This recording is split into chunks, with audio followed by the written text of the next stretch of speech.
এখানে এন্ট্রি নিয়ে এত দূরে এসে এখানে একটা হালকা একটা ক্যান্ডেল করলো 5 মিনিটে, তারপরেও কিন্তু বেরায়নি। তারপরে নিচে করলো, বেরায়নি। তারপরেও বেরায়নি। নিচে আসলো, বেরায়নি। কিন্তু এখানে বেরিয়ে গেলাম। এখানে বেরানোর কারণ হচ্ছে যে এই যে এখান থেকে যদি ভালোভাবে দেখা যায় তাহলে দেখতে পাবেন যে এখানে কিন্তু কোনো সুইং করেনি। মার্কেট উপর থেকে আসলো,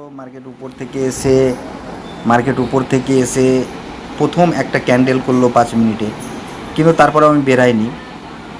তারপরে নিচে আসলো, নিচে ব্রেক করতে পারলো না, তাও বেরায়নি। উপরে গেল, তাও বেরায়নি। কারণ এই যে সুইং, এই সুইংকে ব্রেক করতে পারেনি।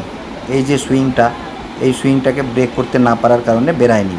তো যাই হোক, আশা ছিল যে মার্কেট এখান থেকে নিচে যাবে, তো নিচে গেল না। মার্কেট পুনরায় নিচে আসলো, তারপরে এইখানে পুনরায় পুল ব্যাক করলো হালকা, তারপরে পুনরায় নিচে আসলো। এবার এখানে কিন্তু এই সুইংটাকে এক্সিট করে দিল। সুইংটাকে কিন্তু ব্রেক করলো। সুইংটাকে ব্রেক করার কারণে এখান থেকে আমি বেরিয়ে গেলাম, এখানে আমি বেরিয়ে গেলাম। আর সে যেটা আমার লাভ চলছিল 4500, 4600 টাকা, 4700 টাকা, সে লাভ আমার কমে গেল, কিন্তু 2100 টাকায় চলে আসলো। ঠিক আছে, ট্রেড কিন্তু কোথায় ধরেছিলাম? ট্রেড কিন্তু ধরেছিলাম ঠিক এই জায়গায় ধরেছিলাম।